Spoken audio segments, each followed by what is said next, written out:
Bilasovardan oyna hara getsən çay dadlıdır, hara getsən. Bilasovardan o tərəfə hara keçdin çay dadlıdır.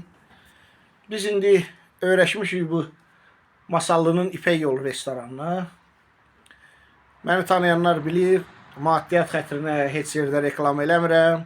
Hörmətimi saxlayırlar, sağ olsunlar. Mən də hörmətlərini saxlayıram, bütün xidmətlərin nədir, dəyərini ödəyirəm. Amma düzgün danışmağı sevən adamım.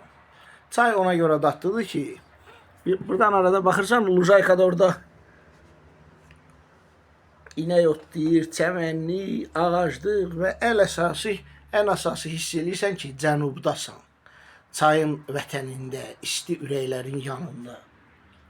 Yenə də deyirəm, yəni burada qiymətləri şişirdib eləmirlər. Yeməklər təmiz və keyfiyyətlidir, xidmət yüksək səviyyədədir, rahatçılığınızı pozan yoxdur. Dədün nə idi, öldü, yanın nə idi, öldü, söyləyən yoxdur. Gəl otur rahat, heç çörək yeməsən də.